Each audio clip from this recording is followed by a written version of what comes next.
welcome to LSB Feasters Radio Channel and Travel Corner, where we keep great radio from the past alive, and today it's legendary WLS Chicago. What a great radio station this was. People in the Midwest loved it.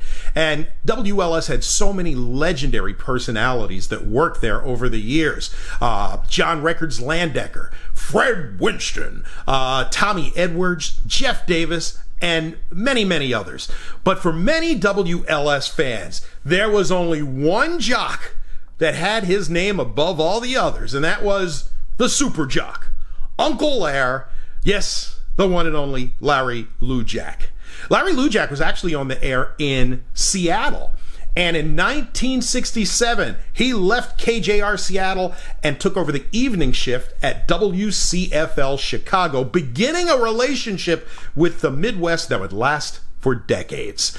Larry was crusty, he was cantankerous, he was ornery, and Chicago loved it.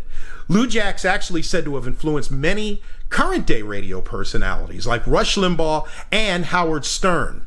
For several years, Larry bounced back and forth between WCFL and WLS. But it was in 1976 when he made WLS his home, and he spent many years waking Chicago until 1987 when he moved to New Mexico. Larry was inducted into the Radio Hall of Fame in 2004, and around 2000 he actually returned to radio in Chicago for a while at WRLL playing oldies. He was one of a kind, and if you've never heard him, here's your opportunity. If you like what you hear, feel free to give it a thumbs up. Subscribe to the channel too if you like, and after you do, smack that bell, and you will be notified whenever we post anything new. All right, let's go back to the 1970s with Super Jock Larry Lujack on 89 WLS Chicago. Good morning, children of all ages. Once again, it's time for Animal Stories. And now let's introduce America's cutest couple, the Animal Stories news team. Here they are. First, here's me, your charming and delightful old Uncle Lair. And there's him. Where's that little Tommy? What do you say? Good morning. Tommy. Hi, everybody. Well, I don't know about you, little Tommy, but I'm still in a state of shock about that story concerning West Point that was in the news over the weekend about how they forced those squeamish women cadets to kill chickens with their teeth. Oh, I heard about that. Made them bite the chickens' necks. Yeah. They said it was, Women gonna be okay, Uncle Ed? Yeah, they said they were learning to kill chickens because they were teaching it as a survival technique. Mm-hmm. And that's a U.S. military academy, so I suppose our tax dollars were going to teach these women to kill chickens with their teeth. Well, you ever killed a chicken? Yes, sir. Yeah, me too. On the farm. That's right. I was raised on a farm, too. I've killed many chickens, and there are certainly more pleasant ways to do it. At least from the killer's standpoint. I suppose the chicken, it doesn't make a whole lot of difference. You ever run around afterwards? What? Did a chicken ever run around after? Oh, yeah, all the time. All the time. Hmm. I must be sick. I used to like to watch it when I was a kid. Did you ever time them? No. Oh. Take bets?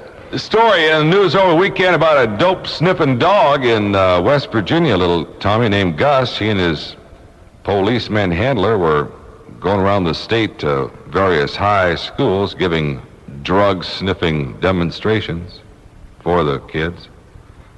And that night at the motel,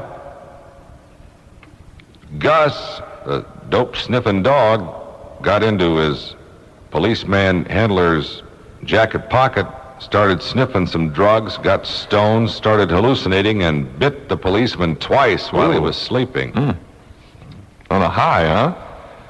From our horse desk, race in Tokyo yesterday, says here that jockey Steve Cawthon fell off his horse.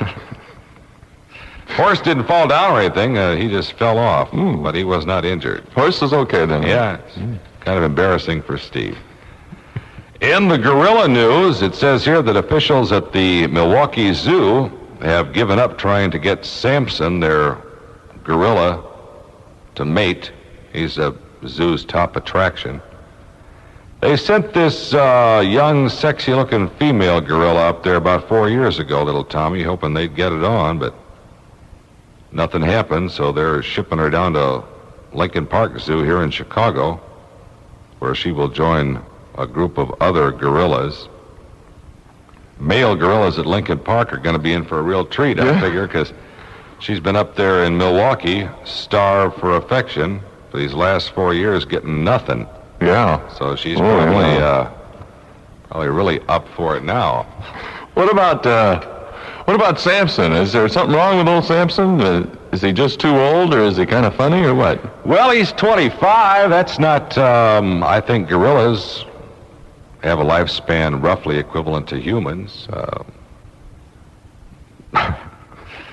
Is 25 too old for humans, Uncle Larry? No, I don't think so, little Tommy. But it doesn't say whether, well...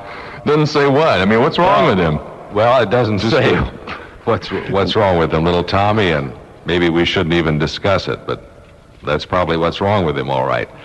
Well, that's all the time we have for animal stories this morning, boys and girls. Tune in again at the same time tomorrow. It is common in the animal world, you know. It is? Yeah. Oh.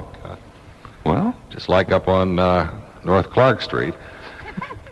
Tune in again at the same time tomorrow for more highly acclaimed, world-renowned animal stories with your charming and delightful old Uncle Larry. and sidekick little Tommy. Until then, this is both of us. Him and me. Saying, So long. Chicago's favorite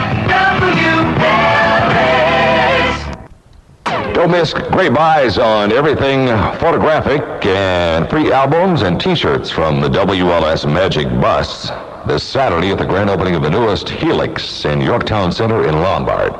17 minutes past 7 at WLS. Time for Larry Lujack's award-winning cheap, trashy showbiz report. So let's go to press. Flash in Hollywood. The National Enquirer has been sued again. Comedian Phil Silvers has filed a suit for $10 million from the National Enquirer because it described him as a has-been.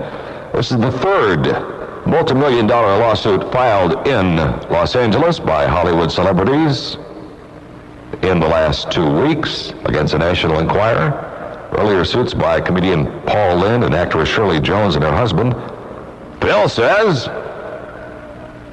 that a story last October in the National Enquirer describing him as a has-been has hurt both his reputation and his feelings.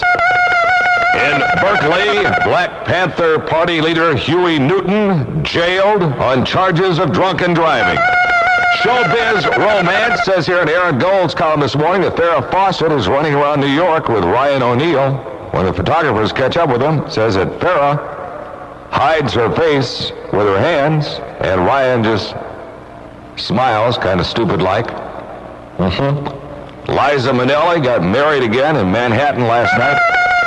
Birthdays, rock and roller Little Richard is 44 today. In other rock and roll news, more than 700 people gathered outside the Civic Center in Amarillo, Texas the other night for a pray-in protest of a concert by the rock group Kiss. The demonstrators accused the band of advocating demon worship, sexual perversion, promiscuity, and bisexuality. Guess that covers just about everything there. The protesters carried lighted candles and formed a cross, led by 30 ministers, while they sang and held a worship service. A flashing arrow pointed to a lighted sign near the protest that said, oh, this is cute, you'll love this. The sign said, "A kiss betrayed Jesus." The leader of this protest against Kiss is a born-again Christian, some woman who, before she became a born-again Christian, was a former nightclub stripper and prostitute.